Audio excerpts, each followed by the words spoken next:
ídolo do imortal tricolor, Lucas Leiva. Vai falar um pouquinho com a gente do Grêmio sobre esses jogaços dos playoffs da Sul-Americana contra o Aliança Lima. Gentilmente nos atende numa entrevista exclusiva. Você tem acompanhado o Grêmio? Como é que é a tua relação depois que você parou de jogar com o Grêmio, com o clube? Você é muito próximo à tua família, você tá aí perto, então você já vive isso no teu dia a dia, imagino. Com certeza, continuo acompanhando, sempre que posso estou na arena, né, acompanhando os jogos, e vi que a primeira fase do Grêmio ali, a fase de grupos, foi bem complicada, teve uma chance ali de classificar em primeiro, acabou escapando, né, mas o Grêmio nessas competições, principalmente nesse formato, é um formato que o Grêmio gosta. E como é que é para um time que troca de treinador durante a trajetória da competição, que foi o caso do Grêmio, né? Você começa com um técnico estrangeiro, chega o Mano, tenta meio que estancar a sangria, mas como é que é essa troca de treinador durante uma competição?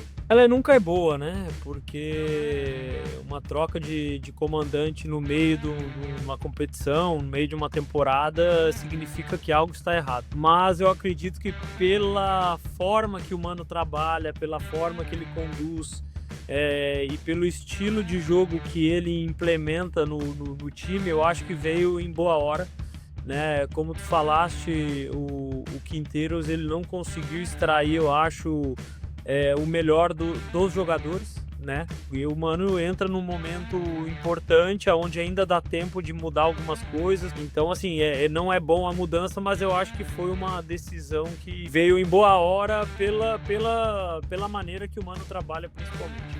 E como é que o Mano trabalha? Você conhece muito bem o homem, né? Você surge com o Mano Menezes lá atrás, lá no início dos anos 2000. É um cara muito, muito sério no que faz, um cara que vira e mexe a gente vê que talvez ele tenha alguma rusga com algum atleta, mas é pela forma direta que ele trabalha. Eu valorizo muito isso.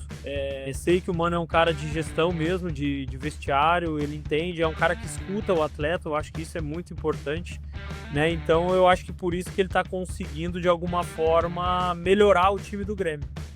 Obviamente ele tem uma linha de maneira de jogar, uma linha defensiva bem sólida, né? É diferente de ser um treinador retranqueiro, né? Que as pessoas confundem às vezes um treinador que tenta ter uma defesa sólida de um treinador retranqueiro. No Brasil se faz muito essa comparação, né? Eu acho que por isso que tem grandes chances do time do Grêmio terminar aí uma temporada em alta.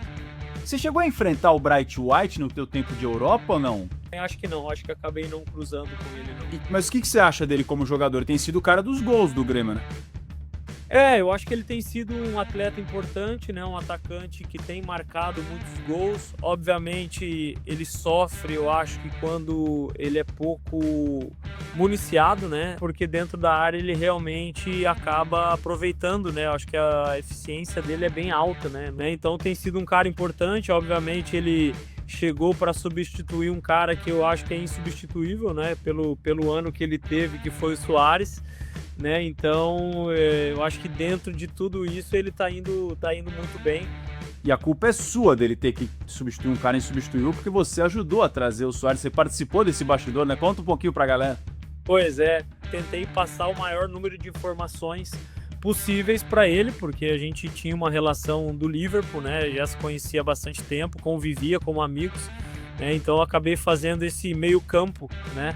Ele antes acho que de avançar também numa negociação um pouco mais firme, eu me lembro que ele me chamou, me mandou uma mensagem, enfim, me comentando que eles estavam em conversas, né? E aí, obviamente, a minha função ali foi simplesmente ser um porta-voz quando ele quisesse. Infelizmente, muitos clubes brasileiros não têm uma boa fama de pagadora, né? Então, assim, era uma preocupação, né? Porque ele queria ter uma segurança também. Então eu fui meio um porta-voz, ele me chamou pelo WhatsApp mesmo e nós conversamos por telefone de novo, né? A gente já tinha uma relação próxima, né? Pelo fato de termos jogado junto, enfim. Então acho que isso também facilitou, ele se sentiu à vontade também de esclarecer, né? E sabia que eu não ia mentir para ele, né? Eu acho que isso foi importante também e no final deu certo. Fiquei feliz. Infelizmente eu descobri o meu problema cardíaco logo em seguida, né?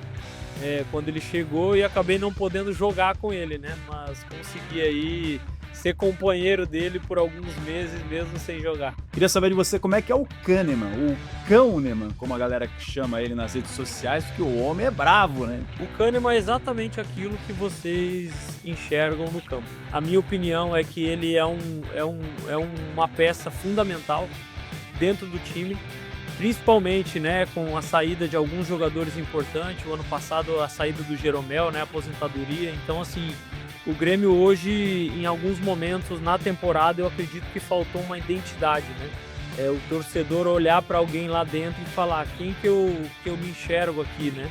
Quem que está me representando realmente, né?